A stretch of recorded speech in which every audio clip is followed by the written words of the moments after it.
Everyone, welcome back to another video. So I asked the Discord community to compile a bunch of Mermail lists so that I could review them. Mermail's by far is a jack of all trades, master of none style of deck. It doesn't do anything superb like how Virtual Worlds can make calamities so often, or how Zodiac can just consistently make Zeus whenever they want to. So what I'm trying to get at is that Mermails can obviously hand loop should they choose to, but they can also end on a True King of all calamities, and if you also want to, you could also choose to play the deck in a way that you can just combo with your entire hand to end on an unbreakable board mixed with some parts hand loop, because hand looping is built into most water strategies. So for this first list, it's quite literally the same one I posted not too long ago.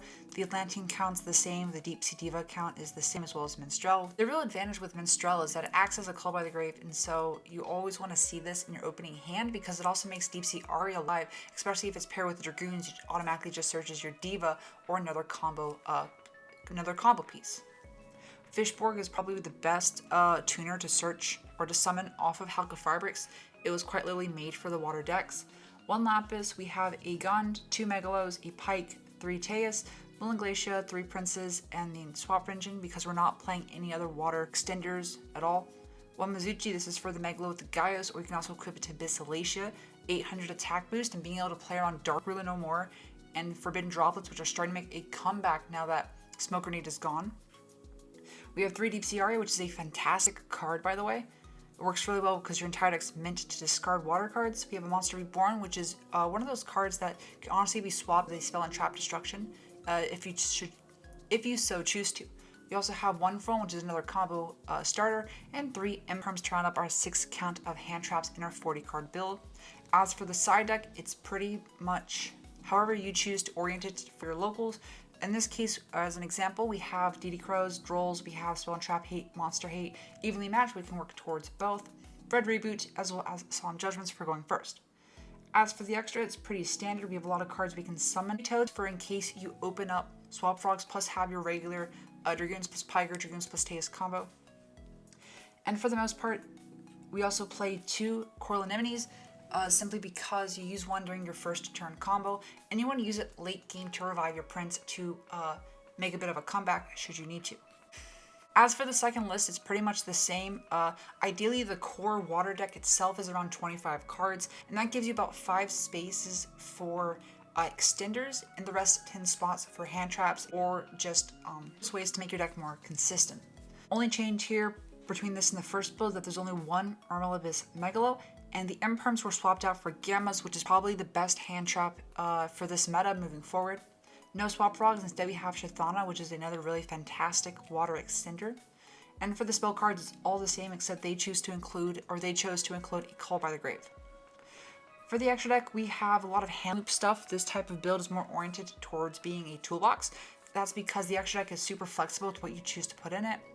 So for the extra deck, we have Dragite, we have Coral Dragon, we have Desert Locust for the hand loop by summoning this off of Hulk. Omega, which works with Locust. Crocodile Dragon, Trishula, these are cards you can easily make a VFD with, especially if you want to include your Fusion Trishula. For Xyz, we have Abyss Dweller, which works with Shathana plus the Dragoons. We have Bahama Shark, totally awesome, True King of all calamities, Ahashima, which is perfect for making rank 4s. We also have 2 Halka Fabrics because as a toolbox deck, your first turn combo doesn't use this card, and a Mermail Bissalacia, which can be swapped with any generic Link 2.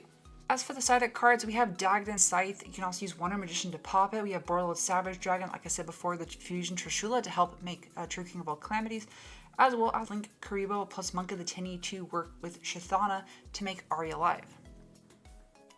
For the third list and the final list, this is a True King of all calamities turbo build, and instead of using Fishborg Launcher, it instead uses your Deskbot 001.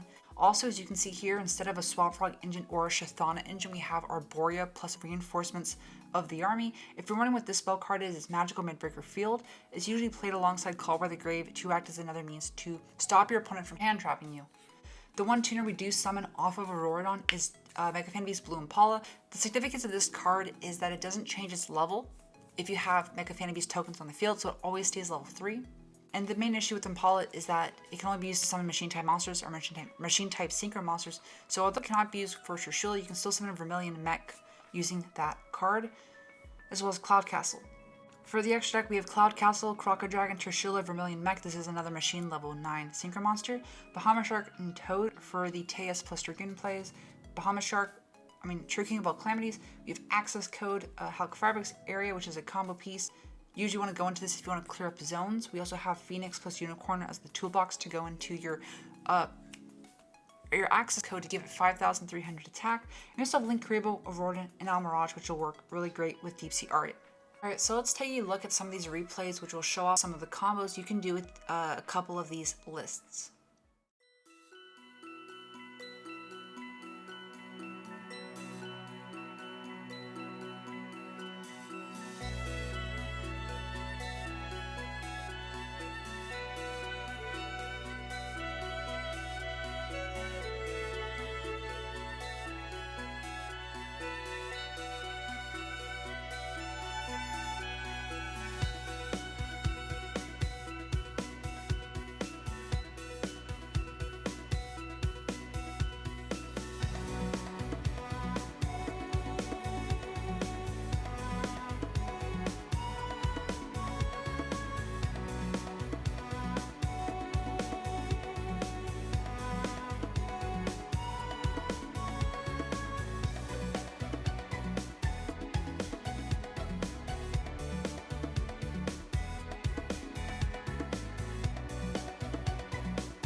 Hey, I hope you guys learned something new or got a little bit of a refreshment on how to play Mermails, especially with all these different builds that can be a bit confusing or intimidating for some to learn. That'll be it for today's video. I hope you guys enjoyed watching, and I'll see you guys on a future video.